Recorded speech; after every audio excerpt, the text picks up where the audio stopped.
Bien, mesdames et messieurs, je crois que nous allons pouvoir ouvrir cette importante journée. Je voudrais tout d'abord saluer Michel Lecarpentier, président de l'URAF PACA, ainsi que son délégué régional Raoul Stiwi, qui doit être encore à l'accueil pour accueillir ceux d'entre vous qui auraient, comme moi, été retardés par la circulation ce matin. Et puis je salue également Norbert Nabé, directeur général adjoint de l'ARS PACA, qui, je crois, vous représentez aujourd'hui Dominique de Roubaix. Et merci à vous d'être là. Et puis merci à l'ensemble des personnes qui sont ici dans cet hémicycle. C'est un vrai plaisir pour moi aujourd'hui de représenter le Conseil régional et son président, Michel Vauzel, pour l'ouverture de cette journée régionale dédiée au vieillissement actif, aux solidarités intergénérationnelles et à la promotion de l'autonomie. Je voudrais simplement vous dire un mot du lieu dans lequel vous vous trouvez. Vous êtes ici dans l'hémicycle, vous êtes ici donc dans le lieu qui sert à l'ensemble des élus régionaux pour faire leurs assemblées plénières. Et nous l'évoquions avec Monsieur le Président à l'instant, le Président Michel Vauzel a souhaité ouvrir largement l'hôtel de région aux structures, aux associations, parce que il considère que ce lieu est un lieu public et cet hémicycle qui sert en premier lieu bien évidemment aux élus, eh bien, doit être utile à toutes celles et ceux qui forgent la société, parce que c'est ce que vous faites aujourd'hui lorsque vous prenez à cœur volontairement le fait d'agir aujourd'hui sur les sujets de la vieillesse, du vieillissement actif et des solidarités intergénérationnelles, mais ce peut être bien entendu des sujets très divers. Et je veux le dire très clairement au nom du président Michel Vauzel, l'hôtel de région, c'est votre hôtel de région et vous êtes ici chez vous. Depuis plusieurs années, vous le savez, la volonté de la région d'œuvrer en faveur de la famille s'est concrétisée par un partenariat avec l'URAF PACA afin de développer chaque année une action en faveur des familles en situation de précarité. En 2010, le thème du vieillissement avait été abordé du point de vue des solidarités intergénérationnelles et familiales. En 2011, la famille avait été présentée au cœur du développement durable. En 2012, cette journée s'inscrit parfaitement dans l'année européenne du vieillissement actif et de la solidarité entre les générations. Alors, je voudrais remercier tout particulièrement, bien entendu, l'Union régionale des associations familiales de la région Provence-Alpes-Côte d'Azur pour l'organisation de cette importante journée, mais aussi, je vous le disais, l'ensemble des intervenants et des participants qui sont présents aujourd'hui pour le déroulement de ces travaux. En région PACA, un quart de la population a plus de 60 ans aujourd'hui. Mais d'après l'INSEE, à l'horizon 2040, la part des personnes âgées atteindra 34% de la population régionale. La société reconnaît évidemment la richesse que peuvent constituer les seniors. Vieillir en bonne santé, en restant autonome dans la vie quotidienne, représente une nouvelle approche du vieillissement et c'est une priorité pour l'État comme pour les collectivités. Bien que n'ayant pas de compétences légales en matière d'aide aux personnes âgées, le Conseil régional s'est engagé dans une politique d'accompagnement pour affirmer notre solidarité envers les personnes les plus fragilisées par l'âge. L'accompagnement doit évoluer vers plus de souplesse, des modes de prise en charge plus diversifiés, en articulant maintien à domicile et structures d'accueil. Alors la région s'est investie, notamment dans le cadre du contrat de projet État-région 2007-2013, dans le domaine de la réhabilitation et de l'équipement des structures d'accueil, particulièrement pour les personnes atteintes de la maladie d'Alzheimer. Le maintien à domicile, qui concerne 90% des plus de 75 ans, est souvent le choix le plus séduisant. La région contribue, par le biais de politiques volontaristes, à favoriser les initiatives préservant le lien social, qu'il s'agisse de la mobilité des personnes âgées, de leur autonomie, de leur sécurité, de l'amélioration de leurs conditions de vie et de leur intégration dans la vie sociale et leur environnement, tout particulièrement, précisons-le, en milieu rural. Parce que vous êtes aujourd'hui à Marseille, mais vous savez que cette région qui compte 6 départements compte des territoires à la fois très urbanisés, mais aussi des territoires ruraux que nous n'oublions jamais. Les services à la personne et à la professionnalisation des intervenants font l'objet d'une attention particulière de la région en matière de formation dans le secteur du sanitaire et du social. Et la formation, pour nous y ajoutons un complément, c'est-à-dire que cette formation doit être qualifiante. On doit pouvoir qualifier les personnes pour qu'elles aient un avenir professionnel plus souriant que ce qu'il n'est parfois. Et dans les domaines des services à la personne, vous savez bien que c'est un enjeu absolument crucial. Soyez donc sûrs que la région apportera le plus vif intérêt aux débats qui seront menés au cours de cette journée.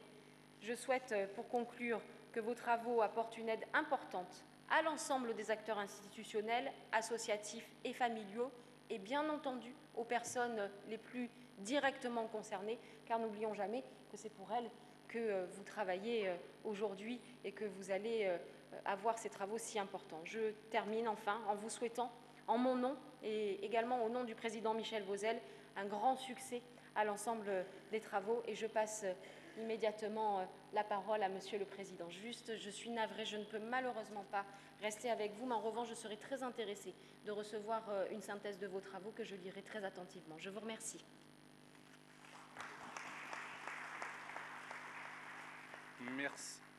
Merci Madame la vice-présidente. Et je remercierai plus longuement le conseil régional avant que vous partiez, mais après, je vais d'abord laisser la parole à Norbert Nabé, qui est le directeur général adjoint de l'ARS, pour qu'il fasse un petit peu le complément de l'introduction.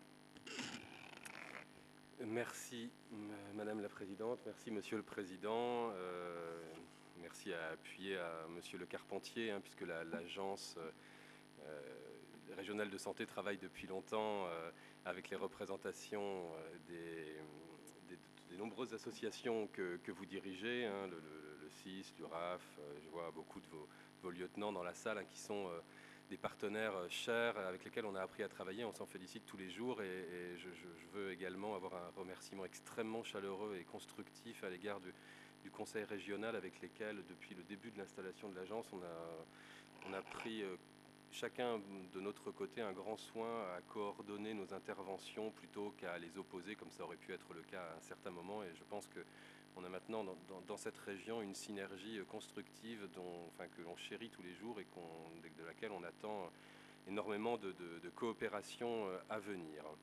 Voilà.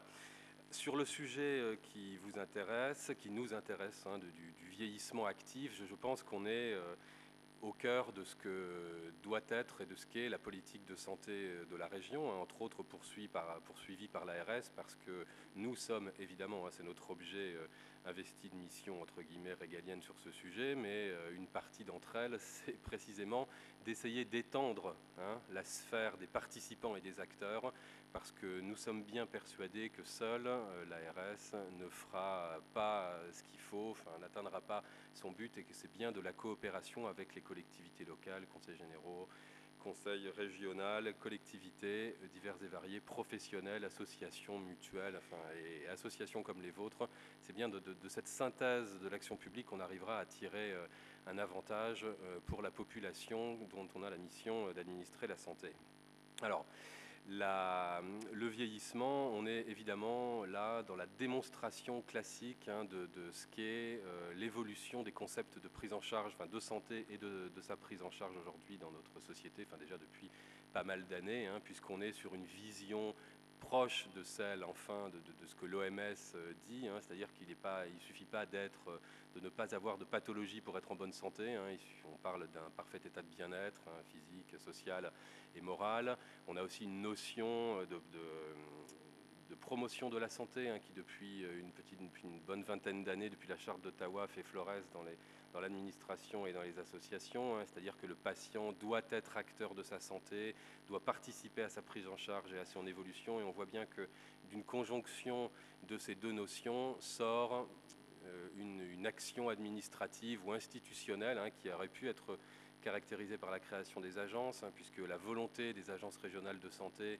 est bien son ambition en tout cas est bien de relier dans au niveau régional la gerbe de différents acteurs institutionnels qui existaient par le passé et qui ont été remplacés par cette agence. Il n'est pas question de créer une nouvelle compétence, on a uniquement ramené dans une même gouvernance des compétences de prévention, des compétences sanitaires, hospitalières, ambulatoires, des compétences médico-sociales et des compétences pour tout ce qui concerne la veille sanitaire, la promotion de la santé environnementale.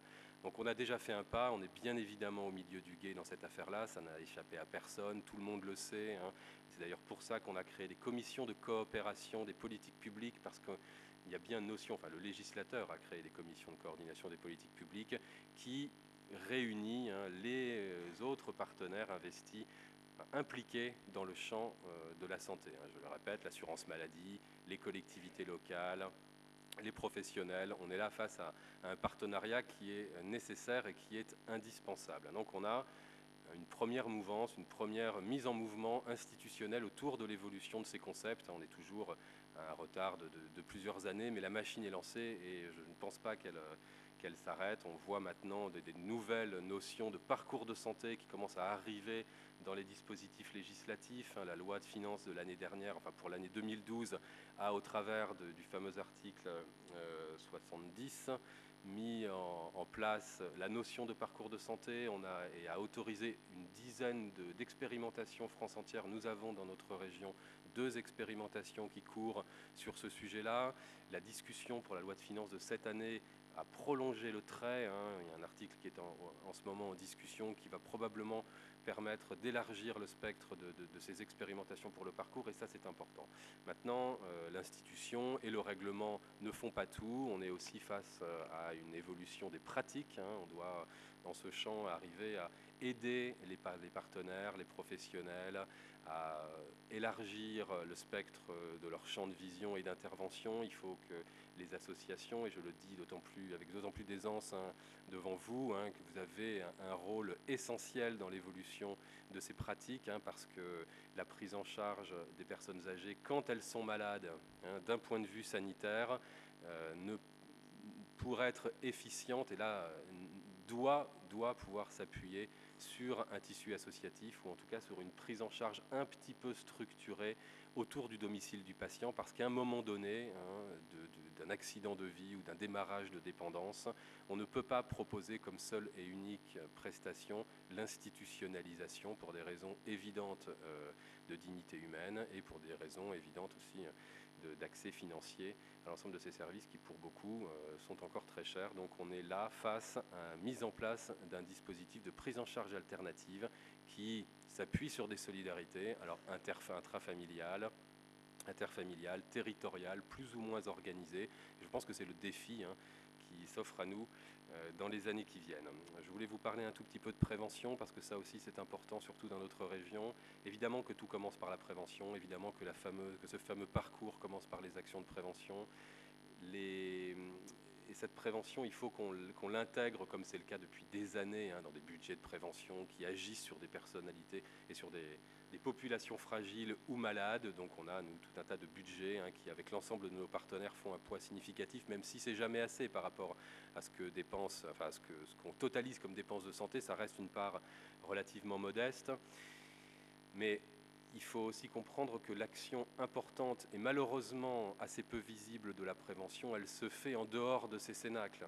Elle se fait dès le plus jeune âge, sur les attitudes, sur l'environnement, sur les procédures de vie. Et c'est sur ces leviers-là qui ne sont pas uniquement à la main des administrations sanitaires, mais qui sont à la main des collectivités locales et puis aussi de chacun d'entre nous et des parents, les grandes notions d'éducation que l'on peut transmettre à ses pères et à ses enfants au moment de la vie familiale et de la vie sociale sont déterminants pour l'état de santé et d'autonomie de la future personne âgée et du futur adulte. Voilà, ça c'est voilà pour l'aspect prévention. Et maintenant pour ce qui est du parcours, nous poussons, et je saisis l'occasion qui m'est donnée pour vous adresser ce message, un projet qui consiste à essayer avec vous de faire progresser les éléments de structure sur le territoire. C'est-à-dire que les filières sanitaires, les éléments de prise en charge institutionnelle médico-sociaux doivent pouvoir un moment s'appuyer pour que le patient à son domicile puisse vivre le plus longtemps possible dans des conditions les plus convenables possibles, parce que la place, et aujourd'hui 85 ou 87% des personnes âgées vivent encore à domicile, la place élective d'une personne âgée, c'est son domicile. Il va sans dire que la place élective d'un patient, c'est aussi son domicile. Dans le domaine sanitaire, ça implique des transitions idéologique relativement importante, hein, puisqu'on est une administration extrêmement tournée vers les outils encore, hein, vers les outils, les établissements, les professionnels de santé, les protocoles de prise en charge, parce qu'il y a un gros travail à fournir qui a déjà été commencé depuis des années, mais qui doit être maintenu.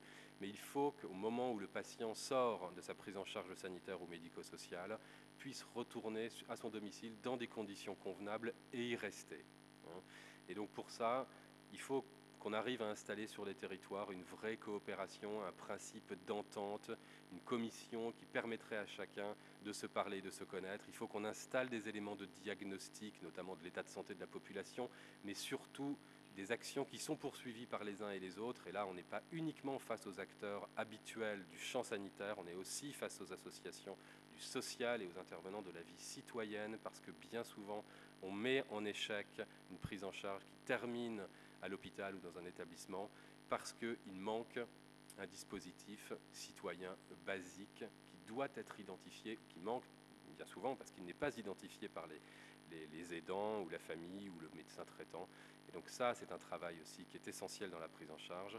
Et on doit essayer de construire ce qu'on appelle, ce qui existe déjà dans le champ sanitaire, hein, qui est le répertoire opérationnel des ressources, qui veut dire qu'il faut qu'on sache, il faut que chacun sache autour du patient qui fait quoi et quel niveau de disponibilité il a aujourd'hui pour prendre en charge la santé ou la vie, entre guillemets, au sens large, des patients et des citoyens qui résident sur ce territoire. Et puis après, on a le principe plus compliqué de la coordination de l'ensemble de ces acteurs, parce que même si on peut attendre que les différents acteurs ou que les patients se saisissent de ces outils et exercent ces actions de coordination, il y a des cas qui sont très complexes ou même des cas qui sont simples, mais qui, aux yeux des opérateurs, sont complexes. Hein. La complexité n'est pas uniquement une affaire d'experts. Hein. Je pense qu'on a, pour des choses qui nous paraissent évidentes et qui mettent des familles entières dans des désarrois relativement importants pour des éléments de coordination ou d'identification d'acteurs relativement simples.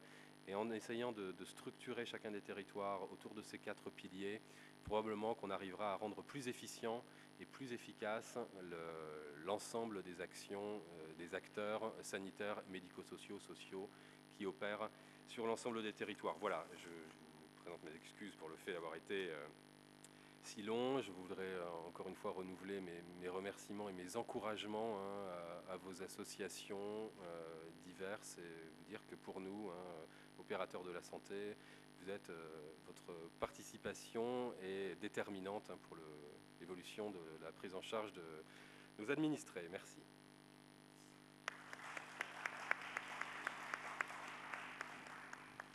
Merci, Monsieur Nabet. Je vais me permettre juste quelques mots, mais de manière très courte. D'abord, adresser des remerciements au Conseil régional, à Michel Vauzel, et bien évidemment à sa représentante, donc Gaëlle L'Enfant, hein, je rappelle, conseillère régionale, vice-présidente déléguée aux solidarités, prévention, sécurité et lutte contre les discriminations. C'est un poste important. C'est un choix de politique volontariste, hein, en matière régionale, donc c'est quelque chose que je tenais à saluer. Bien évidemment, merci à l'Agence régionale de santé et à son directeur, M. Dominique de Roubaix, et son représentant, donc, qui est le directeur adjoint général, hein, Norbert Nabet, qui, je confirme, avec qui on travaille dans un autre cadre qui est le collectif santé principalement, mais où on a effectivement une volonté de travailler ensemble et d'avancer le plus fortement possible. Merci à beaucoup de structures qui vont être présentes aujourd'hui. Vite fait, parce que j'ai peur d'en oublier, donc je vais vous dire, le CRES, l'URIOPS, M. Pitot, Isabelle Delaunay, etc. Donc un grand nombre de structures et de personnes qui un petit peu qu'on sollicite et qui viennent toujours volontairement et alimenter un petit peu nos débats ou nos réflexions. Pourquoi l'URAF s'intéresse à ça? Elle a surtout 2 missions principales. Elle a une mission de par la loi, hein, c'est une ordonnance de 1945 qui a donné les missions aux UDAF et à l'UNAF, de donner avis auprès des pouvoirs publics et de défendre les intérêts matériels et moraux des familles. Mais pour faire ça, l'URAF, comme les UDAF, comme l'UNAF, elle a besoin de s'alimenter, je dirais, de comprendre le contexte, de comprendre la problématique des populations, des familles, comment est composée la famille, et dans ce cas-là, effectivement, la question des personnes âgées dans le cadre de la famille. Donc cette journée, elle s'inscrit vraiment là-dedans, c'est-à-dire qu'on est là aussi pour entendre, pour écouter et relayé dans le mouvement familial, puisqu'on représente l'ensemble des familles, hein, qu'elles soient adhérentes ou non, de par la loi, pouvoir donner des avis les plus éclairés possibles, les plus, je dirais, aidants et participatifs possibles. Juste quelques mots, la question des personnes âgées dans le mouvement familial, c'est pas nouveau. Ce titre-là, vieillissement actif, solidarité intergénérationnelle et promotion de l'autonomie, il y a une double entrée pour nous. D'une part, c'est un label année européenne, hein, mais c'est aussi pour nous quelque chose qui nous vient de loin, puisqu'on ne pense pas le fait d'avoir 62 ans, 65 ans ou 67 ans, d'un coup, toc, on est vieux et c'est fini, et on change de statut complètement, et du coup, il y aurait une espèce de monobloc à partir de cet âge-là, où on est à la retraite jusque dans en moyenne, un peu plus de 80 ans. Non, c'est un parcours, c'est long, il y a des choses qui se passent, on a des besoins qui grandissent souvent, et puis une volonté, en tout cas dans le mouvement familial, de maintenir bien évidemment les personnes, nos personnes âgées, dans les familles le plus possible, bien évidemment, quand elles existent. Parce que je dois dire aussi qu'il y a des personnes âgées qui se retrouvent seules et isolées, et il y a aussi quand même des associations qui essayent effectivement d'aller les rencontrer, de les aider, de les soutenir, hein. Donc c'est quand même toute cette partie familiale qui est réfléchie depuis longtemps, à la fois sur plusieurs sujets à l'UNAF, hein, et aussi récemment, depuis plus d'un an, on a eu une réunion en Bretagne, une réunion à Paris avec Serge Guérin, par exemple, qui est sociologue, qui nous a un petit peu informés sur la question et la place des personnes âgées. Mais je voulais aussi dire que dans ce contexte familial, qui est le premier niveau, la première approche, je dirais, pour la personne âgée, il y a aussi beaucoup d'autres dimensions qu'il ne faut absolument pas oublier. Il y a une dimension bien évidemment économique et sociale, l'articulation un petit peu les deux. L'économique, ben oui, tout emploi créé autour du service aux personnes, il n'est pas délocalisable par exemple. Par contre, il y a une question de revenus, de solvabilité. Il y a une question des aidants, l'aide aux aidants. Les UDAF, par exemple, créent ce type de service, c'est-à-dire qu'on forme et on aide les personnes qui aident les gens dans leur famille. Donc il y a ça par exemple, hein. Il y a bien sûr une question de santé, bien évidemment. Maintien à domicile, ça veut dire de la prévention aussi. Voilà, on a toute cette question de prévention, du maintien le plus longtemps possible, mais ça a été très bien mieux dit par les autres personnes, du maintien le plus longtemps possible en bonne santé. Ce qui est à la fois bien pour la famille, bien pour la personne et bien pour nos finances publiques.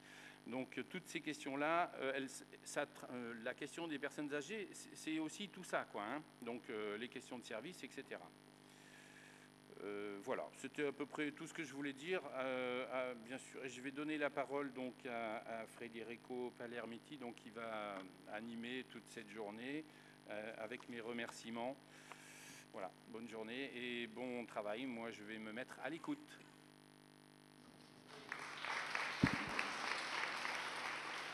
Merci beaucoup, Monsieur le Président. Effectivement, vous avez pu le voir, le programme de la journée va être composé en quatre temps.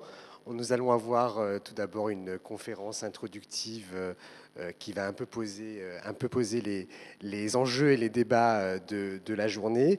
Nous aurons un premier atelier en fin de matinée, plus sur les dispositifs institutionnels. En début d'après-midi, un second atelier sera consacré à la valorisation d'innovations sociales dans le champ des solidarités intergénérationnelles. Et nous finirons la journée par une clôture des travaux avec une dimension plus européenne. Juste 2 mots sur mes fonctions. Je suis juriste chargé de mission à l'AMPA, qui est l'association monégasque pour la recherche sur la maladie d'Alzheimer. Et je suis également intervenant dans le master de Sciences Po Aix sur les politiques comparées des âges. Et cette journée, je crois, s'inscrit également dans les travaux du CERF, qui est le Centre d'études et de recherche sur la famille, qui est un partenariat avec l'URAF et Sciences Po, d'où ma présence. Donc, je vais peut-être commencer par déjà appeler Philippe Pitot pour la première intervention.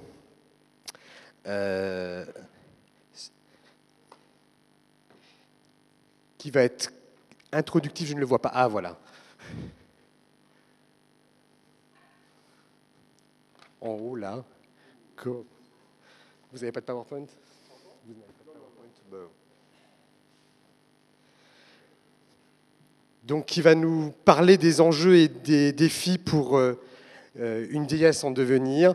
Philippe Pitot est professeur à l'Université d'Aix-Marseille et directeur de l'Institut de gérontologie sociale.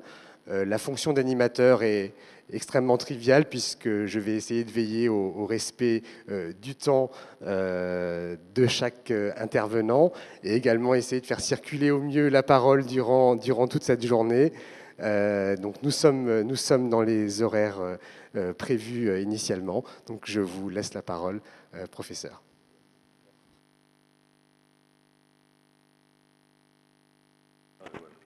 Parfait, merci. Bonjour. Bon, j'ai été présenté, donc attendez, j'appuie sur mon petit chronomètre en sachant que je ne respecterai pas le temps. Voilà. Bien, donc je suis très heureux d'être ici, attiré une fois de plus par mon ami Raoul Stiwi, auquel je ne peux rien refuser, enfin de raisonnable évidemment. Et je suis d'autant plus heureux d'être ici que l'Institut de gérontologie sociale n'a jamais cessé d'être appuyé par le président Vauzel, que je salue à travers les personnes qu'il représente. Et je le salue, mais toutes les personnes âgées dont nous nous occupons le saluent aussi par mon intermédiaire. Voilà.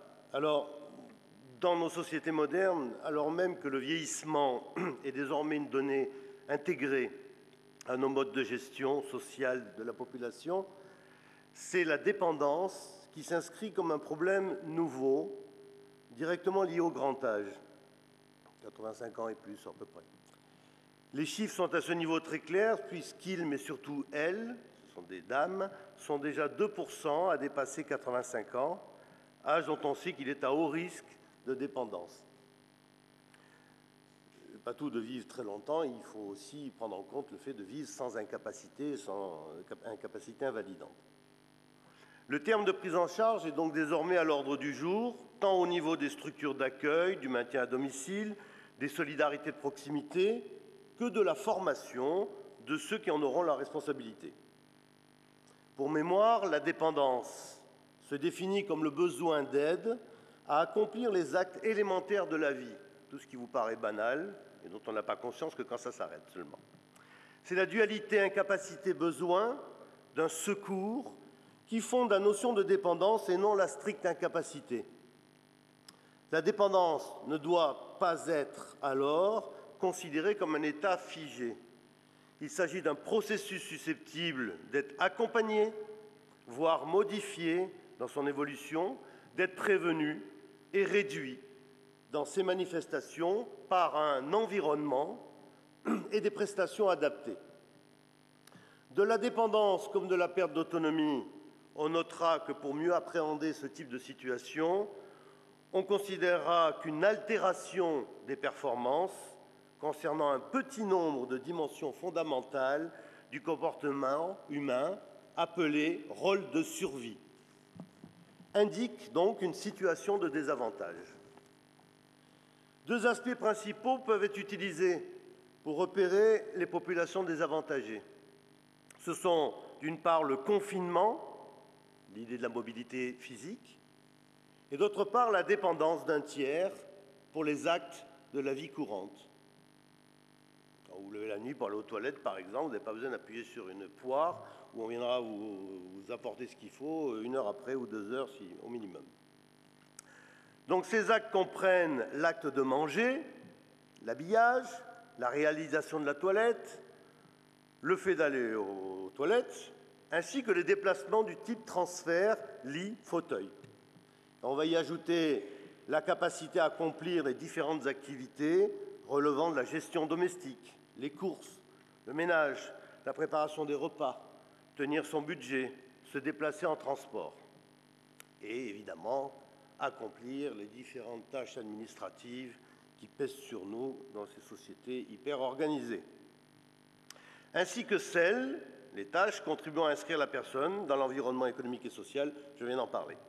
Alors pour l'accomplissement de ces différents actes indispensables au maintien au domicile, la personne dépendante va faire appel aux solidarités dans la diversité de leur expression. Plus globalement, et pour ce qui concerne la prise en charge de la dépendance à domicile, différents travaux réalisés en Europe ces dernières années montrent de façon très nette que les bénéficiaires, par exemple de l'aide ménagère ou de soins infirmiers à domicile, ont presque toujours un réseau d'aide informel, alors que les personnes hébergées en institution ne sont que très rarement dans cette situation. Par réseau, on entend l'existence auprès de la personne âgée de personnes en capacité de l'aider quotidiennement. Repas, courses, déplacements, démarches administratives, ou très régulièrement, c'est-à-dire autant que de besoin. Et je dois faire une confidence, pour la première fois que je travaille depuis des années sur ces thèmes, j'en parle in vitro, puisque ma mère a fait une chute le 4 octobre dernier, et que mon frère et moi, nous sommes submergés. Et le mot est faible.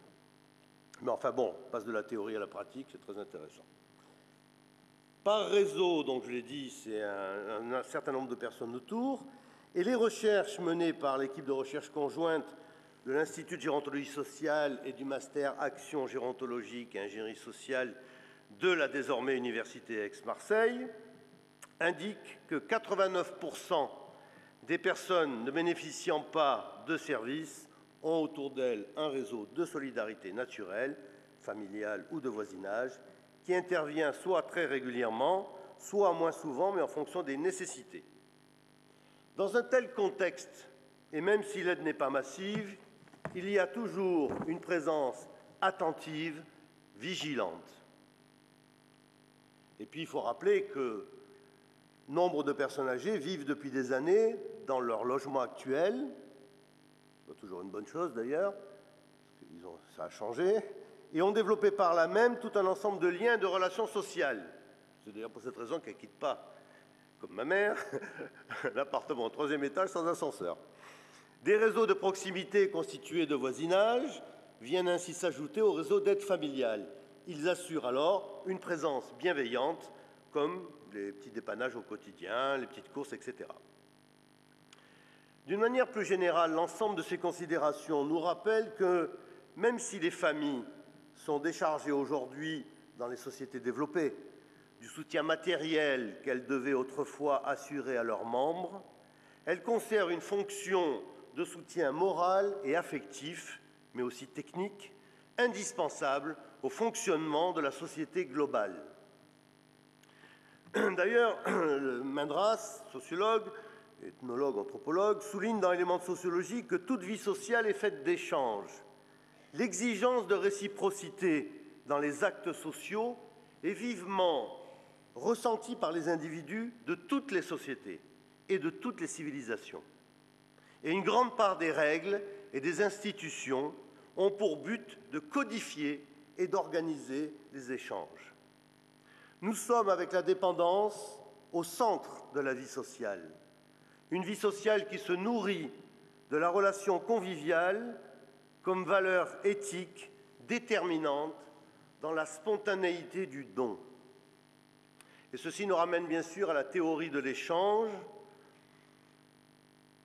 Cette théorie repose sur l'assertion selon laquelle les interactions entre les individus ou les collectivités peuvent être comprises comme des tentatives de maximaliser les profits, matériels ou non, et de réduire les coûts, matériels ou non. Vous savez ce qu'on dit en psychanalyse, quand vous avez une relation avec quelqu'un et que la somme des effets négatifs devient supérieure à la somme des effets positifs, par exemple si vous tapez dessus, eh bien, votre moi se sent en danger, il interpelle le surmoi pour le sortir de là. Bon, ça prend des fois du temps, mais ça marche. Pensez à vos vies, il y en a qui mettent 30 ans pour ça. Voilà. Je pense à une collègue là, qui vient de divorcer, elle me dit « je revis ». Bah oui, il était temps. Alors, 52 ans, c'est pas mal, où j'en étais, avec ces petites digressions. Alors, en d'autres termes, les acteurs sociaux seraient engagés dans des processus d'échange, de comportement, et continueraient de s'inscrire dans ce processus seulement aussi longtemps que l'échange en lui-même sera perçu comme plus profitable que coûteux. Les personnes âgées dépendantes se situent pour nombre d'entre elles au sein de réseaux d'échanges, des échanges dont elles bénéficient d'une manière différée en retour de leur apport et aide antérieure. On se trouve là plus que jamais dans l'ordre de la dette symbolique. Il y a quelqu'un qui avait écrit il y a 20 ans un très bel article que j'ai perdu qui s'appelait « La revanche des bébés ». Voilà, effectivement, on restitue l'amour qu'on a reçu. Et d'ailleurs, la nature humaine est tellement tordue que des enfants qui ont été maltraités cherchent même à restituer l'amour qu'ils n'ont pas reçu à des gens qui ne leur ont pas donné. Bon, ça, c'est un autre problème. En ce sens, on rejoindra l'analyse que fait Goffman, sociologue américain que je conseille à tout le monde, peut se lire même à la plage, pour qui toute relation est ancrée dans sa propre histoire et possède sa carrière, son développement naturel, le roman freudien, et par là sa mémoire. Pour Mauss, Marcel Mauss, une prestation entraîne une contre-prestation et participe de ce qu'il nomme un échange confirmatif. En fin de compte, la démarche de réciprocité traverse comme une exigence les relations humaines. C'est à mon tour de rendre. Mes parents ont fait ce qu'ils avaient à faire, à moi maintenant de les aider. Et nous ne sommes pas loin dans l'analyse des systèmes d'entraide et des réseaux sociaux, familiaux, du potlatch, cher aux anthropologues. Dans la notion d'attente, d'escompte de l'avenir, qui est précisément l'une des formes de la pensée collective, nous sommes entre nous, en société, pour nous attendre entre nous à tel ou tel résultat. C'est la forme essentielle de la communauté, y inclus dans un monde d'égoïsme comme le nôtre aujourd'hui. En Europe du Sud en particulier, c'est donc tout d'abord à la famille, aux voisins, que les personnes âgées les plus dépendantes s'adressent lorsqu'elles ont besoin d'un soutien. Et les travaux de mes collègues italiens, professeur Facchini, Espagnol, Moragas, etc., vont dans ce sens. Les pratiques relevant des échanges au sein du secteur informel sont donc à prendre en considération, et l'aide des professionnels ne peut les ignorer. Elles sont des catalyseurs et des soutiens essentiels des interventions des acteurs formels du maintien au domicile, parce qu'elles s'enracinent avant tout dans les histoires de vie des personnes âgées. Ailleurs, dans d'autres pays, on pourrait citer d'autres exemples, notamment celui de la Suède, où, comme l'écrivent mes collègues, bon, j'arrive pas à dire des noms danois, c'est un peu compliqué, bon, Johansson, c'est plus simple, les nouvelles orientations de la politique des soins destinées aux personnes âgées témoignent d'un intérêt naissant pour les soins dispensés par la famille, ainsi que d'une volonté de les valoriser et de les soutenir. Des recherches récentes ont confirmé que les soins informels représentent toujours la principale source de soutien des personnes âgées, donc les soins apportés par la famille. On est aujourd'hui de plus en plus conscient que la plupart des familles dispensent un soutien plus ou moins étendu. Cet intérêt de développement... Attendez, alors il y a un problème, parce que comme j'ai cassé mes lunettes hier, j'ai changé de lunettes. Voilà.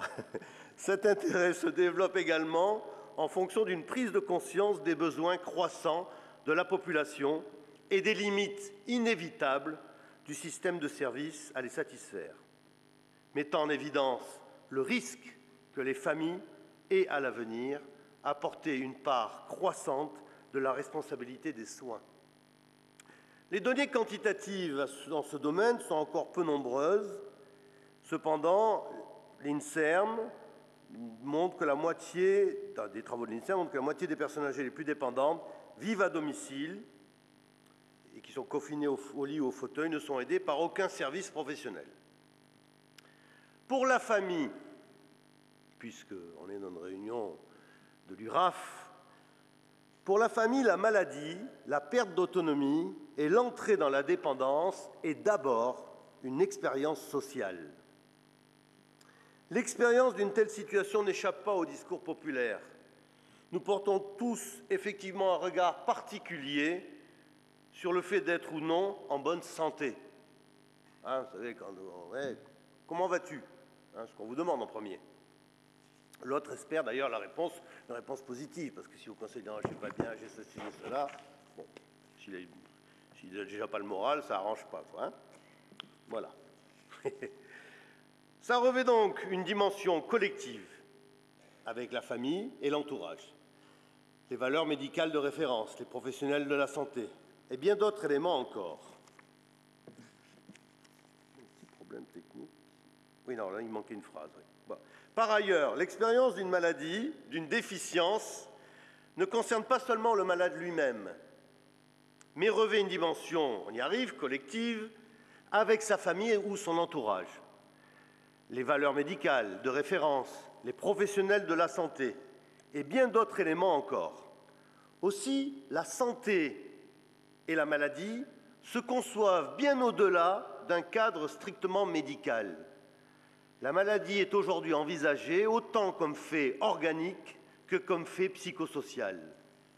On note la présence de facteurs endogènes et exogènes, tels le milieu, les conditions géographiques, sociales, économiques, entraînant positivement la considération globale de l'individu et la prise en compte des facteurs psychosociaux impliqués dans la maladie et les pratiques médicales.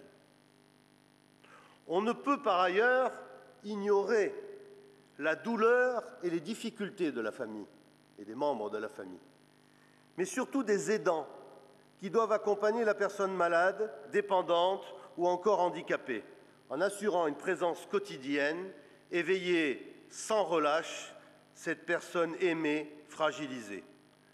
Tout ceci, pour ceux qui l'ont vécu et ceux qui le vivront, n'est pas sans conséquence. La vie de tous subit de graves bouleversements. Malades et aidants se retrouvent ensemble à la merci d'une maladie qui petit à petit isole ses victimes, les condamnant à une exclusion inévitable.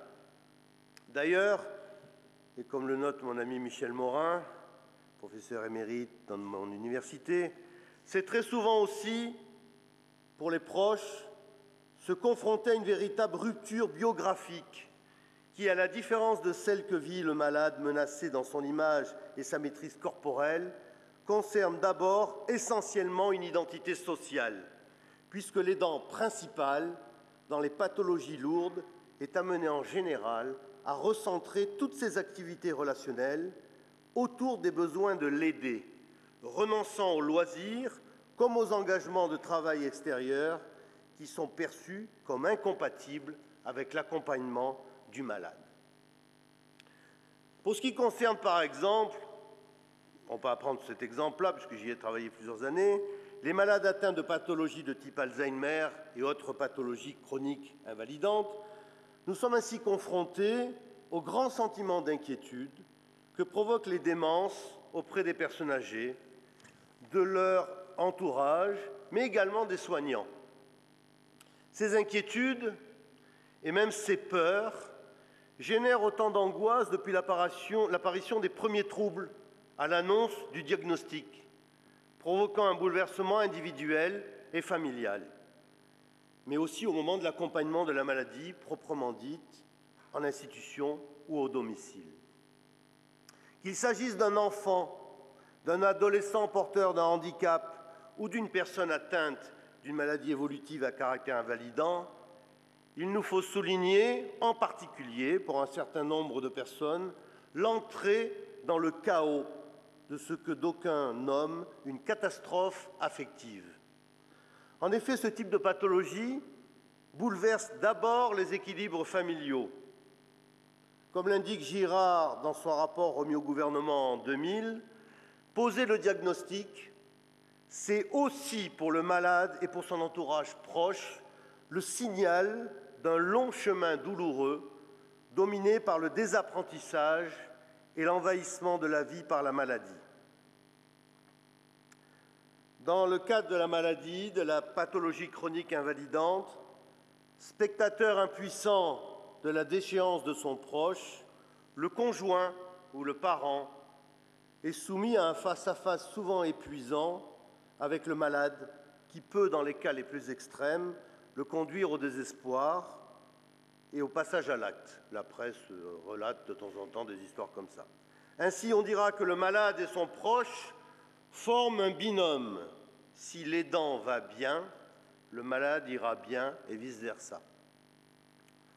Dans de récents travaux, publiés en 2006, nous avons, mon équipe et moi-même, perçu l'expression d'une grande souffrance témoignant des angoisses, des incertitudes, de l'extrême solitude de ces soignants occasionnels, en charge qui de la mère, qui du père, qui du conjoint, devenus étranges, sinon étrangers, au monde qui l'entoure. Ces vécus et leur verbalisation lors des rencontres avec les familles et les malades sont avant tout un témoignage sur l'exclusion vécue ou ressentie comme telle par les acteurs de ce drame. Nous indiquions qu'il y avait là un formidable exemple de courage, de l'engagement de simples citoyens, discrets, actifs, écartelés entre devoir et amour, révolte et combat. Mais nous disions qu'il ne fallait pas nous méprendre. Ce calvaire vécu par certains est aussi une conquête sur l'extrême, un long cheminement vers le sens de la relation à l'autre, une réelle quête d'amour, un pied donné à la mort, à venir, un cri de vie. Plus largement, c'est pas très rigolo, mais bon, c'est le sujet, hein. Plus largement, je rappellerai que dans le contexte de la maladie chronique invalidante ou de la présence d'une déficience grave, innée ou acquise, handicapés, malades, familles, mais également personnel soignant, se trouvent confrontés à une situation de grande souffrance, voire d'exclusion, de ressenti de l'exclusion. Cette définition peut tout à fait correspondre à ce que subit une personne atteinte, on prend l'exemple de démence de type Alzheimer ou de toute autre pathologie invalidante de type évolutif ou encore porteuse d'un handicap sévère. Sa maladie, son handicap, annihile son autonomie, restreignent l'accomplissement des actes simples de la vie quotidienne et nuisent également à ses relations sociales avec autrui. Pour le philosophe Katz, sont dits exclus les humains qui ne sont pas encore ou qui ne sont plus ce qu'ils devraient être. L'exclusion est aussi un sentiment de mise à l'écart, animé d'un repli sur soi, d'une appréhension plus ou moins intense de vide, d'insignifiance, sinon d'inconsistance, dans tous les cas de perte de reconnaissance, de désœuvrement physique et mental, d'affaiblissement du tissu relationnel. Ces symptômes peuvent se retrouver dans l'attitude de l'aidant. Il peut se sentir inutile face à la progression de la maladie, non reconnue d'un point de vue social, ni par le malade, et dans le cas des Alzheimer qui ne le reconnaît plus au bout d'un moment, ni par la société. Également, le comportement de l'aidant, familial, peut impliquer une relation d'exclusivité, pouvant s'installer entre l'aidé et l'aidant, provoquant une sorte d'enfermement, chacun devenant la chose de l'autre. Toute vie sociale a disparu, le loisir n'existe plus, progressivement, les aidants se désocialisent. L'entourage peut aussi réagir mal et manifester abattement, dépression, anxiété, honte, isolement, culpabilité, asthénie physique, troubles du sommeil. Les dégradations successives de la personne malade sont vécues par l'entourage comme le deuil d'un proche pas encore mort. Les enfants expriment souvent le sentiment paradoxal d'être devenus parents de leurs parents.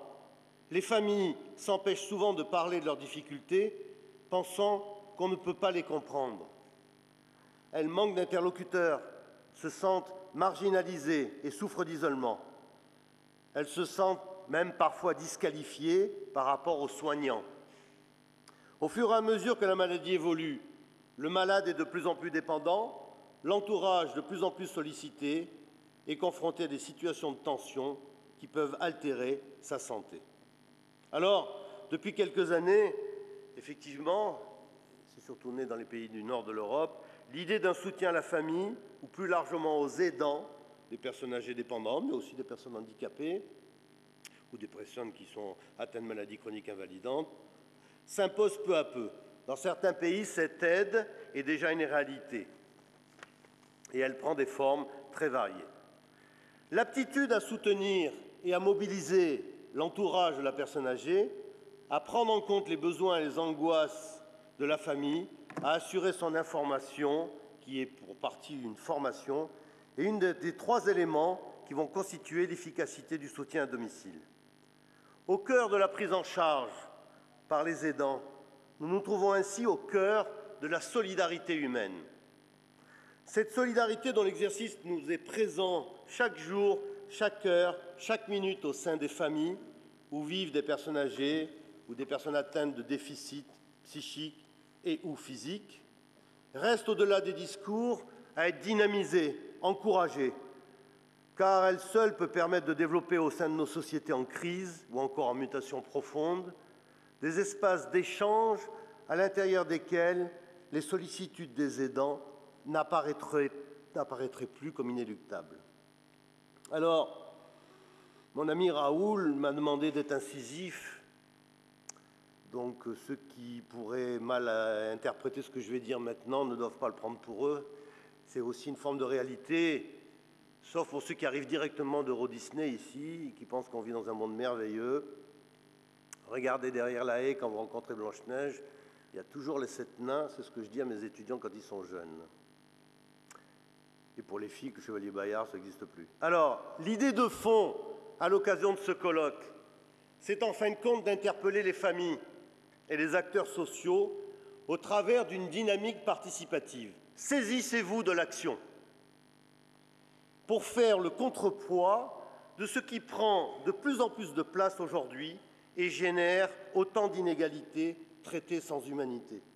Je vous renvoie simplement au suicide d'une personne à la cave de Mantes-la-Jolie en août 2012, qui s'est auto-aspergé et qui est mort, et à propos duquel le directeur financier de la cave des Yvelines, donc c'est pas moi qui le dis, c'est lui, interviewé et publié dans Libération, dit « À la CAF, on raisonne de plus en plus comme une entreprise privée ».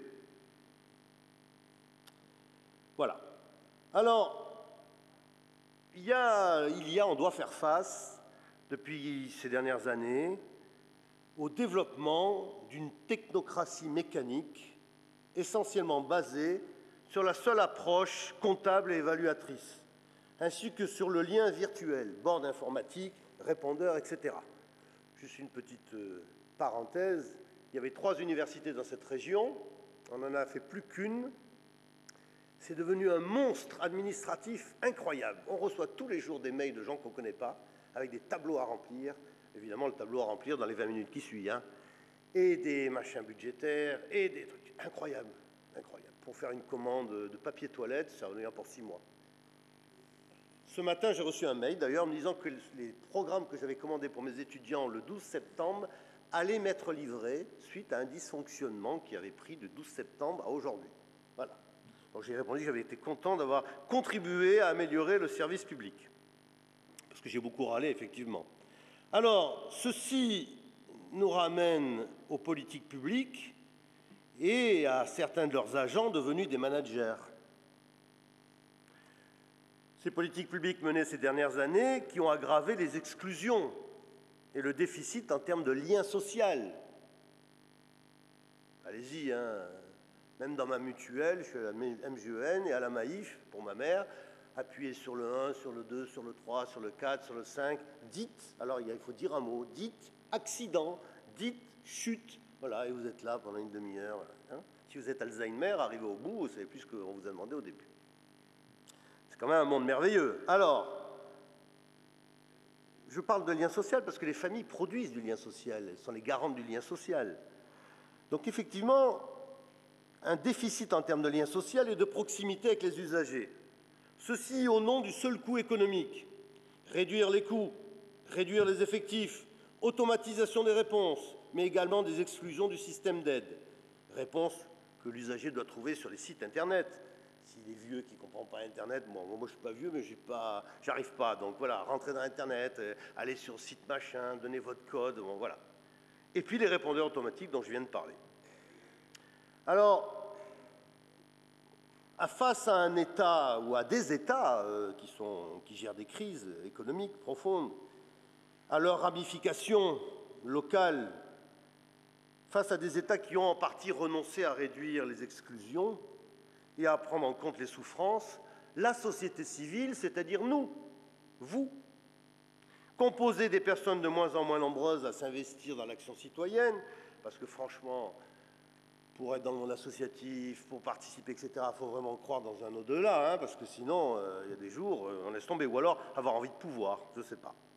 La société civile, donc composée de ces personnes-là, qui sont face aux comportements égoïstes portés par toutes les couches de notre société, y inclus les élites de toutes parts, apparaît cette société civile parfois désemparée devant la tâche à accomplir. Sauf vous, monsieur, vous n'avez pas l'air d'accord avec moi, mais peut-être vous n'êtes pas désemparés, mais il y a des gens qui le sont. Tout cela ne pourra pas durer indéfiniment. Et il nous faut penser ces transformations avec leurs insuffisances en termes de réponses données, mais également de souffrances créées à l'aune de la pseudo-innovation sociale, voire rationalisation des coûts et des dépenses à l'extrême. Alors, comment insuffler du lien social, de la fraternité et en fin de compte, de l'amour dans un monde si peu fraternel au quotidien? Ceci en s'appuyant sur les solidarités informelles, familiales, de voisinage, dernier rempart en humanité. Selon Le Monde du 8 août 2012, le monde a bien changé, mais bon, il y a encore des données. D'ici 2040, selon la CNSA, l'assistance aux personnes âgées augmentera de 60% et concernera au moins 2,8% de la population. L'accompagnement logistique, médical, moral et financier du vieillissement reste un défi à relever.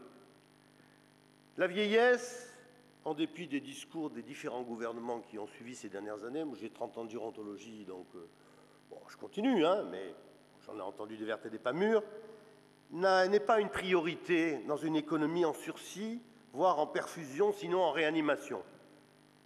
Surtout quand on pense à l'épée de Damoclès qu'agitent sans répit les fameuses agences de notation, et j'avais déjà écrit cette phrase il y a 3 jours, donc depuis on a encore été... Voilà. Alors, ne soyons ni crédules ni hypocrites, la vieillesse et ses conséquences induites en termes de prise en charge ne sont pas une priorité des gouvernements, quels qu'ils soient. En dépit des nombreux effets d'annonce, les vieux n'intéressent que très peu de monde, quelques Don Quichotte à la recherche de l'espérance, ou j'en reçois des mercantiles en quête de marché. Sauf en situation de crise, bien sûr, canicule, maltraitance, suicide, effectivement, parce que ça se voit et surtout ça s'entend. Donc on ne veut pas d'histoire, donc à ce moment-là, on intervient. Alors, je ne suis pas pessimiste, hein. Mon patron de médecine me disait autrefois, Pitot, vous êtes un réaliste pessimiste qui a des espérances. Moi, c'est pour ça que je suis là.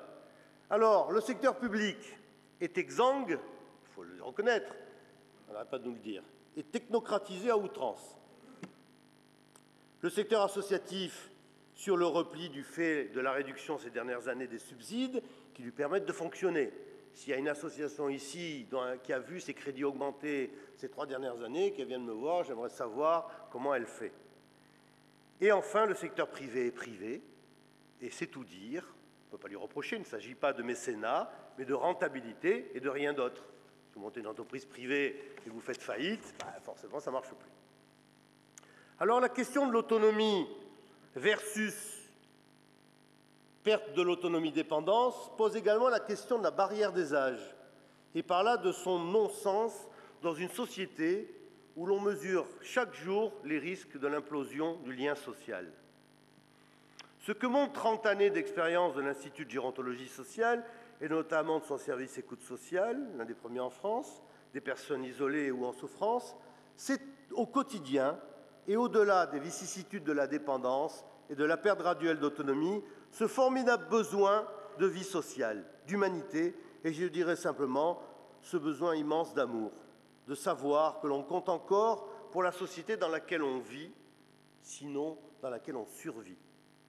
Entretenir, sinon reconstruire là où c'est possible le lien social, me paraît être une des priorités, sinon la priorité, dans l'avenir immédiat.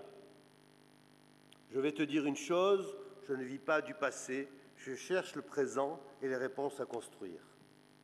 Alors, dans cette vision un peu sombre, il y a des choses positives. Ce sont les interactions familiales qui, loin de se démobiliser, sont très actives, voire renforcées dans les périodes de crise collective et dans les périodes de crise familiale, notamment avec l'apparition de la dépendance. Par contre, effectivement, l'entrée dans la maladie sépare les personnes du réseau des amis. C'est ceux qui ne sont pas obligés, ça se délite tout doucement. On vient vous voir les premières semaines, les premiers mois, et puis bon, si vous ne bourrez pas tout de suite, ou vous mettez un bon bout de temps, les gens viennent moins, puis la vie reprend le dessus, etc. Alors la famille, effectivement, elle a aussi beaucoup changé, vous le savez, je raccourcis. La famille nucléaire, est effectivement composée du couple et des enfants, je l'ai vu dans vos yeux, c'est pour ça. Mais aujourd'hui, on est dans une coexistence avec 3, 4, 5 générations, avec des incidences sur les parcours de vie, les familles recomposées, surcomposées, etc. Mais aussi des familles où il n'y a qu'un seul enfant. Voilà, moi, par exemple, avec ma femme, on n'a qu'une fille. Bon, alors, soit elle s'en va en Nouvelle-Zélande, sans Internet, soit son avenir, elle va être, excusez-moi l'expression triviale, dans la merde. Voilà, ça va le dire. On fera 2 dépendants. Voilà. Bon, je lui ai dit quand même, déjà. Je lui ai dit. Alors, pour finir, et sans m'étendre sur ce fardeau que représente cette charge et tout ce que ça comporte, pour finir, je dirais que, effectivement, puisque nous sommes ici réunis dans le cadre d'un mouvement familial, bon, vous avez compris que je suis là dans une dynamique militante, pas simplement pour Raoul, mais aussi une dynamique militante, je dirais qu'il nous faut, en dépit du contexte, en dépit des difficultés, agir ensemble, entre les générations, et demeurer des acteurs, quel que soit l'âge. En cela, renforcer, étayer, aider au maintien du lien social, aider aux solidarités entre les générations, doit être notre ambition collective. Une ambition collective dont chacun d'entre nous, d'entre vous, serait le porteur d'une petite part dans sa famille, dans son quartier, dans son action dans la cité avec un grand C, non pour lui-même, ça c'est l'ambition individuelle, c'est pas intéressant, mais pour un mieux-être en devenir de la solidarité humaine. Comme acteurs dans la cité, là où nous sommes, pour chacun de nous, nous devrions nous inscrire plus que jamais face au désarroi du monde, mais pas le journal, dans une idéologie de l'action, devenir et demeurer des catalyseurs d'énergie, voire des agitateurs, mais au sens positif du terme. Bref, des dynamiseurs de la solidarité entre les générations et ne jamais renoncer à être des porteurs de lumière. En la matière, nous devons prévenir l'avenir, car tout ou presque reste à bâtir en matière de dépendance. C'est pour ça que d'ailleurs chaque gouvernement se refile la patate chaude de la loi sur la dépendance. Et là, plus qu'ailleurs, on pourrait reprendre les paroles de Sartre, désolé pour les camusiens, nous sommes responsables de tout ce que nous ne tentons pas d'empêcher. Merci. Merci beaucoup, cher professeur. Merci de ces rappels précieux relatifs aux enjeux et défis que pose et que posera le vieillissement dans nos sociétés modernes. Merci également de nous avoir reprécisé ce que la perte d'autonomie questionne notamment dans les relations familiales. Et à côté d'une tonalité certes un peu provocatrice, on voit là un réel plaidoyer et beaucoup de philosophie au service des plus vulnérables. Alors je vous invite juste à vous installer au-dessus de moi et nous prendrons les questions à l'issue de cette session. Et j'invite à me rejoindre Bérangère Davin, qui est économiste de la santé, qui est chargée d'études à l'ORS PACA et chargée associée à l'INSERB Unité 912, si je ne me trompe pas, qui va nous faire une photographie une approche plus épidémiologique, pardonnez-moi, de la situation en région PACA. Et je crois que pour ça, elle a une présentation PowerPoint à nous proposer. Je te laisse la parole, Bérangère. Mesdames et messieurs, bonjour à tous. Donc, au nom du docteur Yolande Obadia, directrice de l'Observatoire régional de la santé de la région PACA, je tiens à saluer l'ensemble des personnes ici présentes et des institutions, et je remercie également les organisateurs de cette journée pour leur invitation. Alors, vous allez voir, moi, dans mon propos, je vais être beaucoup plus factuel que le professeur Philippe Pitot, puisque donc, je suis chargée de tirer le portrait, finalement, des personnes âgées au sein de notre région. La question étant, comment vivent nos aînés? Alors, est-ce que c'est plutôt mal ou plutôt bien? Et pour ce faire, je vous propose d'aborder 3 points. D'abord, des éléments démographiques concernant les seniors dans notre région. Ensuite, des données relatives à leur état de santé. Et puis, pour finir, on évoquera quelques-uns des enjeux liés au vieillissement dont on a déjà un petit peu parlé. Alors, comme vous pouvez le voir voilà, sur cette photo, donc on pouvait lire une citation de l'artiste Ben qui disait il faut se méfier des mots, et j'ai rajouté il faut se méfier des chiffres aussi. Alors non pas que je veuille d'entrée s'aborder ma présentation, ce n'est pas l'objet, mais simplement pour rappeler, comme je le fais très souvent avec mes étudiants, que toutes les statistiques, les informations chiffrées qu'on peut vous donner ont une histoire, et donc elles ne sont fiables, elles ne sont valables que dans un contexte particulier bien défini. Et donc c'est en quelque sorte un message de prévention que je vous adresse pour vous inviter à être prudent vis-à-vis d'éventuelles extrapolations ou raccourcis qui pourraient être faits à partir des données qui vont suivre. Alors je vous propose d'entrer maintenant dans le vif du sujet en commençant par cette représentation de la pyramide des âges la plus récente dont on dispose pour la région PACA. Donc, pour rappel, on est un peu plus de 4,9 millions d'habitants dans notre région. Et donc, parmi nous, il y a un habitant sur 4 qui a atteint ou dépassé l'âge de 60 ans, donc un peu plus d'un quart de la population. Alors, comme vous le voyez sur la carte, ce vieillissement n'est pas réparti de façon homogène sur tout le territoire, sur l'ensemble des départements. Vous voyez que ça concerne particulièrement tout le littoral de la Côte d'Azur, c'est des choses évidemment connues, et puis également les départements alpins. Alors si on décompose cette population, donc on a parlé tout à l'heure de la problématique de la fixation des seuils d'âge, donc si on décompose la population des seniors en différentes catégories d'âge, vous voyez qu'on va dénombrer à peu près 500 000 personnes qui ont atteint l'âge de 75 ans ou plus, et un peu moins de 150 000 personnes âgées qui ont 85 ans et plus. Et dans la dernière colonne, je vous ai mis la proportion de femmes au sein de chacune de ces catégories. Vous voyez que ça augmente de façon continue avec l'avancée en âge. Et par exemple, au-delà de 85 ans, 7 personnes sur 10 sont de sexe féminin. Alors on continue avec... donc au total, on a une région PACA qui est plus âgée que la moyenne nationale. On se situe au 7e rang des régions les plus âgées. Alors on est loin derrière quand même le Limousin et la région Poitou-Charentes. Mais une caractéristique importante à considérer, ça concerne l'isolement des personnes âgées. Et donc dans notre région, parmi les personnes qui sont âgées de 75 ans et plus, près de 40% vivent seuls. Alors je reconnais que le fait de vivre seul n'est pas synonyme d'isolement, mais c'est quand même un facteur qui peut parfois fortement y contribuer. Et donc encore une fois, si on raisonne sur une échelle infrarégionale, comme vous voyez sur la carte, les personnes seules sont relativement plus nombreuses, à la fois au sein des grandes agglomérations et puis dans les territoires ruraux de notre région. Alors, qu'en est-il de l'espérance de vie? Autrement dit, du nombre d'années qu'on peut s'attendre à vivre une fois qu'on a atteint l'âge de 60 ans. D'après ce critère, la région PACA est plutôt favorisée puisqu'on peut espérer y vivre plus longtemps qu'au niveau national en moyenne, et ce, aussi bien pour les hommes que pour les femmes. Alors, par contre, les femmes ont toujours un avantage sur les hommes puisqu'elles peuvent espérer vivre en moyenne 4 ans de plus que leurs homologues masculins. Avantage tout relatif cependant, puisque souvent ces dernières années de vie sont vécues avec des difficultés rencontrées dans la vie quotidienne notamment. Et donc c'est ce qui est représenté sur le graphique en bas à droite de la diapositive par les parties assurées.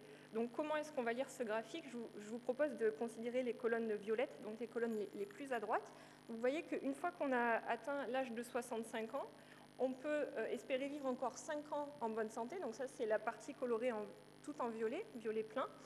Et par contre, très vite, donc, les personnes vont être confrontées à des limitations physiques ou sensorielles pour le restant de leur vie, et donc plus longtemps encore si vous êtes une femme, donc la partie droite du graphique, que si vous êtes un homme.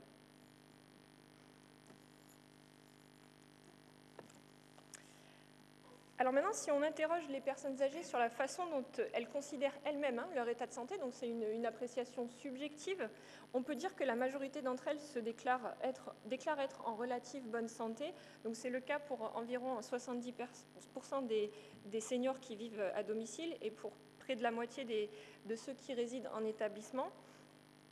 On a encore peu de données ou d'éléments statistiques plus objectifs qui permettraient d'apprécier l'état de santé des personnes âgées, a fortiori au niveau régional. Mais d'après des études, donc là j'ai repris des résultats nationaux, on sait que les seniors qui vivent à domicile déclarent en moyenne 5 maladies contre 7 pour ceux qui résident dans des établissements. Et donc parmi ces maladies déclarées, il s'agit le plus souvent de pathologies cardiovasculaires, donc pour 3/4 des résidents par exemple, des maladies ostéo-articulaires pour près de 50% de la population, des états dépressifs majoritairement en institution également, et puis les pathologies bronchopulmonaires qui concernent 1/5 des résidents en établissement. Alors, je n'oublie pas évidemment les maladies neurodégénératives, c'est-à-dire maladies d'Alzheimer et maladies apparentées. Donc là encore, les données sont relativement difficiles à trouver, à obtenir. On estime à peu près à 20 000 patients, à 20 000 assurés du régime général, les personnes âgées qui ont bénéficié soit d'une mise en affection longue durée, donc 15, qui concerne les maladies neurodégénératives, ou qui se sont vues rembourser un des médicaments anti-Alzheimer. Et donc toujours d'après ces données d'assurance maladie, on observe que les prévalences sont un peu moins élevées dans les départements alpins de notre région. Alors pour avoir d'autres informations, je me suis rapportée aux données nationales dont on pouvait disposer. Donc au niveau national, on estime à peu près 850 000 le nombre de personnes touchées par ces maladies. Donc ça représente 5% de la population des 65 ans et plus, et un peu plus de 15% des personnes âgées de 85 ans ou plus. Et ce sont des maladies qui touchent essentiellement les femmes, trois fois plus souvent que les hommes.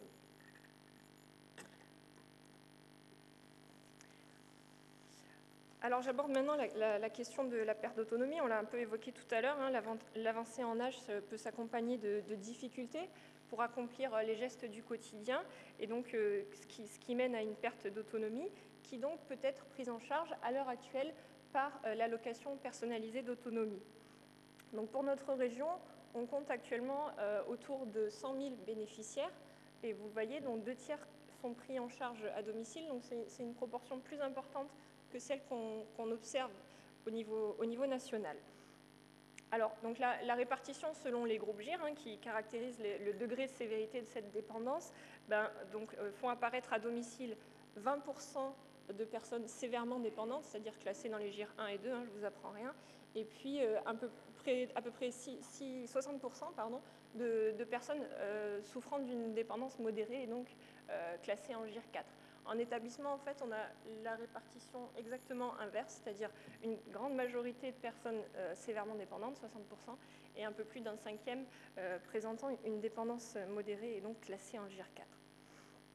Alors, à l'origine, le dispositif de l'APA, de l'allocation personnalisée d'autonomie, c'est un dispositif ouvert à toute personne âgée de 60 ans et plus, sous réserve qu'elle remplisse un certain nombre de conditions. Et donc, dans ce cadre-là, se pose la question du non-recours.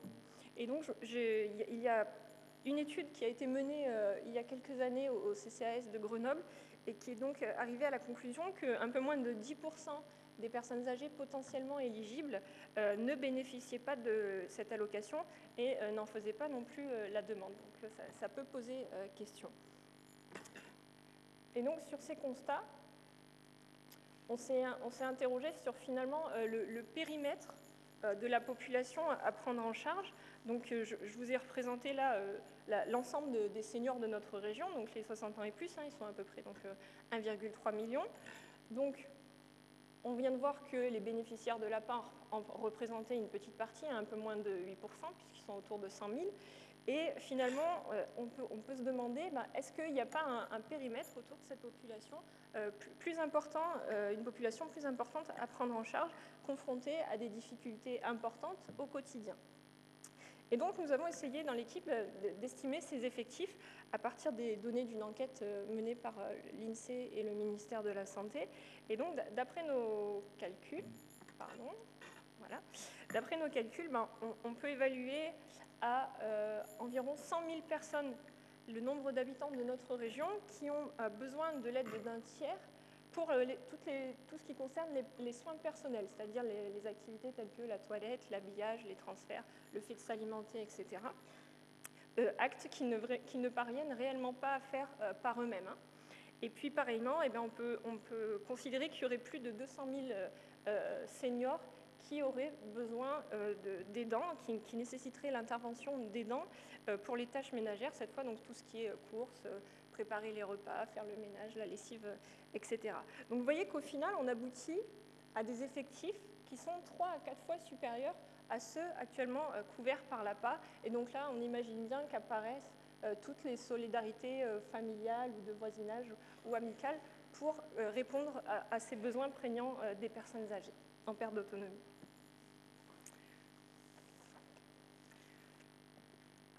Voilà, et donc j'en arrive au troisième et dernier point de ma présentation avec donc les enjeux liés au vieillissement de la population. Alors en premier lieu, il y a bien évidemment les enjeux démographiques. Hein, vous voyez que donc, la pyramide des âges, on ne voit pas très bien, c'est la partie grise, alors je ne sais pas si vous la voyez, mais donc cette pyramide des âges va continuer à se déformer en s'élargissant dans sa partie supérieure, évidemment. Et d'après donc les projections menées par l'INSEE pour notre région, on devrait compter près de 700 000 personnes supplémentaires âgées de 60 ans et plus d'ici 2040. Donc ça ferait qu'à cette date, ça a été évoqué tout à l'heure, un habitant sur 3 aura au moins 60 ans et un habitant sur 6 aura au moins 75 ans. On peut également mentionner les enjeux sanitaires. Alors c'est un domaine où il y a encore beaucoup d'incertitudes, notamment par exemple sur l'impact qu'auront des pathologies telles que la progression de l'obésité, du diabète ou des maladies neurodégénératives. On s'interroge également sur la possibilité d'un recul de l'entrée en dépendance et du temps passé dans ces situations de perte d'autonomie. Et puis, il y a également des interrogations quant au changement des pratiques, à la fois au niveau du diagnostic, du dépistage, mais aussi du traitement de certaines pathologies. On ne peut pas passer sous silence les enjeux économiques. Alors, donc, la France fait partie des pays en peloton de tête pour ce qui est de la part de sa richesse consacrée aux dépenses de santé. Donc, tous âges confondus, c'est un peu moins de 12% du produit intérieur brut.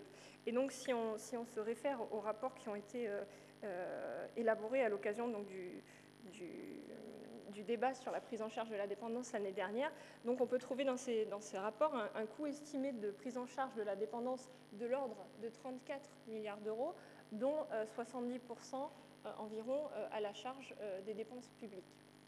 Et donc le reste, évidemment, à la charge des personnes âgées elles-mêmes et de leurs familles. Donc voilà encore des questions sur l'évolution de ces dépenses. Et pour finir, et puis peut-être ouvrir quelques pistes de discussion, même si ça a déjà été fait donc pour le débat qui va suivre, on peut mentionner quelques enjeux sociaux et sociétaux au travers de ces questions.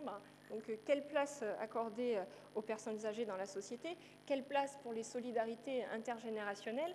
Et puis, quelles orientations finalement des systèmes de protection sociale et des politiques publiques? Donc voilà, comme je l'ai dit en introduction, l'objectif de ma présentation, c'était de vous tirer le portrait de la population âgée dans notre région. Alors la photographie qui vient d'être faite, elle n'est pas complète, il doit rester des zones floues. Alors j'espère que quand même, pour reprendre encore une fois une citation de l'artiste Ben, cette photographie n'était pas trop ratée et je vous remercie.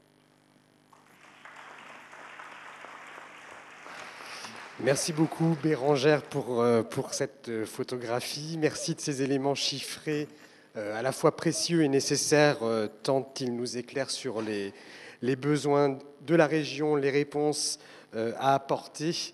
Je t'invite à t'installer à la tribune. Nous avons quelques minutes de questions.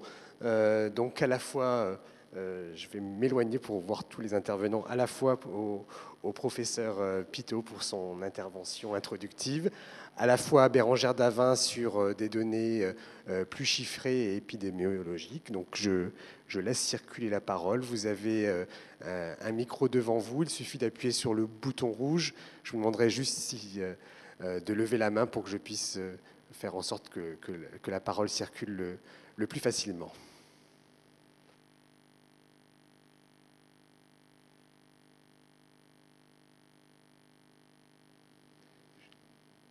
Monsieur le Président.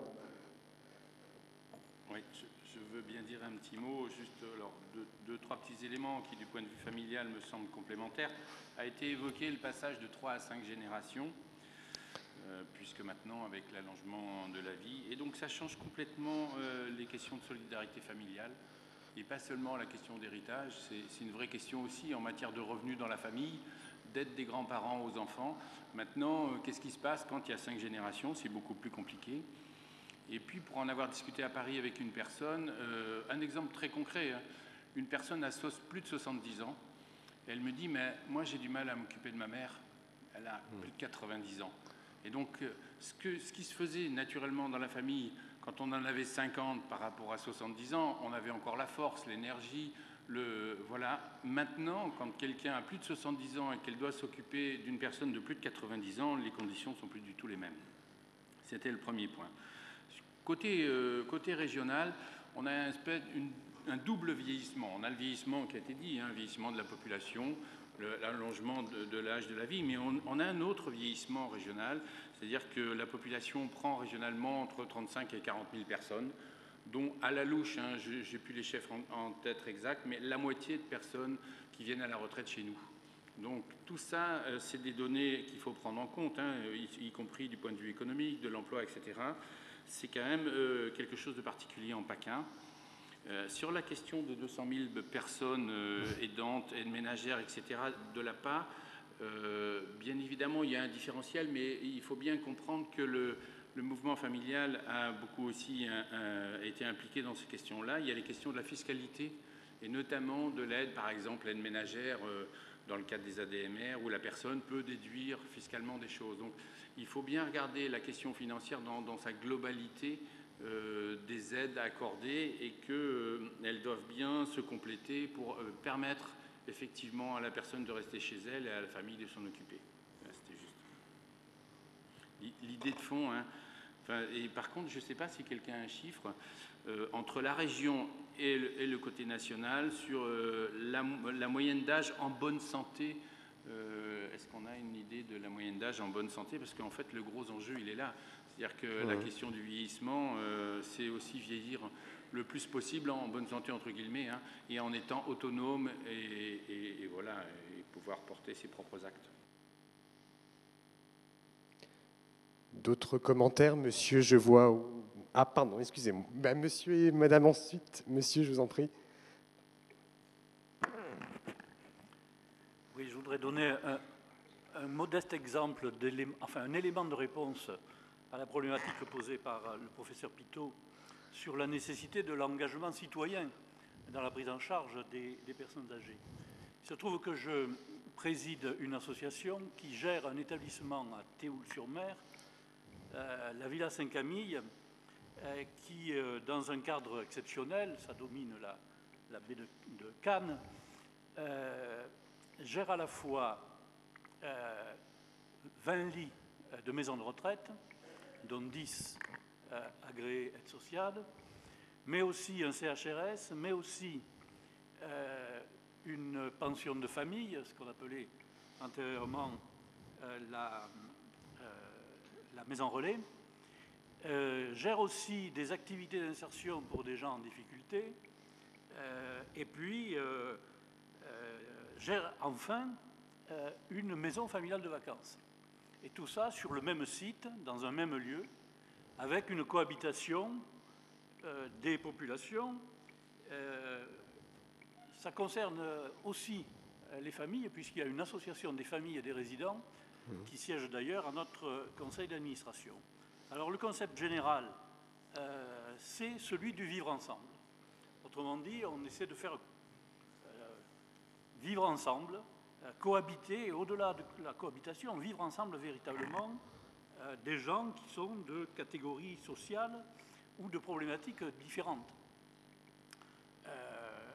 Le projet associatif, il est basé sur ce concept du vivre ensemble, sur la mixité à la fois des populations, comme je viens de le dire, mais aussi sur la convivialité, les échanges, l'entraide, le partage que peuvent essayer de mettre en œuvre ces différentes populations, avec une entraide qui est naturelle, qui est accompagnée naturellement par des professionnels qualifiés, mais on est véritablement dans la solidarité au quotidien.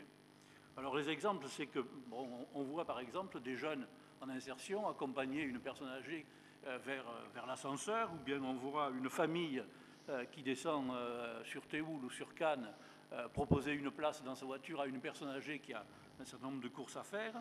On voit une grand-mère apprendre à une jeune femme en maison familiale de vacances à faire, je ne sais pas, du crochet, de la dentelle,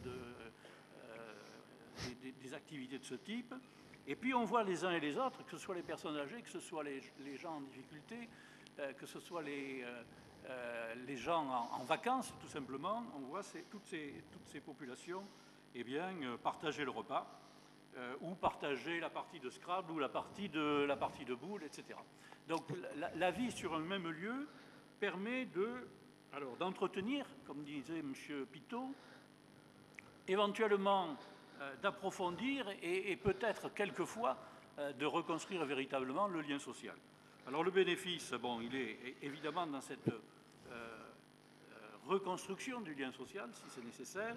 Et puis pour les personnes âgées spécifiquement, il y a une traduction concrète, c'est que, par exemple, on voit que la durée moyenne de séjour, qui habituellement dans les maisons de retraite isolées est de l'ordre de 2 ans, je crois, la durée moyenne de séjour dans cet établissement-là, pour les personnes âgées, elle est de 8 ans. Et que la moyenne d'âge des pensionnaires, l'âge moyen, il est de plus de 90 ans dans un état de non-dépendance, encore une fois. Je pense qu'on a bien perçu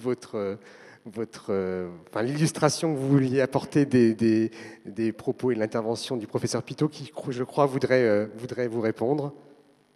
Non, en tout cas, apporter mais je voudrais savoir, est-ce que ce complexe dont vous parlez est lié à la CCAS de l'EDF, GDF? Pas du tout. Non, c'est une association totalement autonome. Oui, mais c'est pas la structure anciennement. C'est l'ANAPOUL. CCAS, c'est à l'ANAPOUL.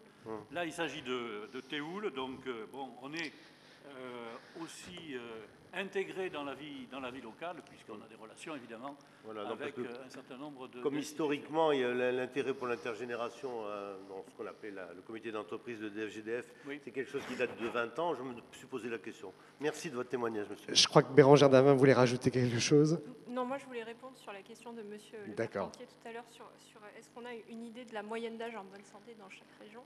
La difficulté, c'est déjà de définir la bonne santé, quel indicateur utiliser pour apprécier cet état de bonne santé. Et donc, un des indicateurs possibles, ce serait celui que j'ai montré tout à l'heure avec donc, les parties coloriées en plein et coloriées et hachurées, sur l'espérance de vie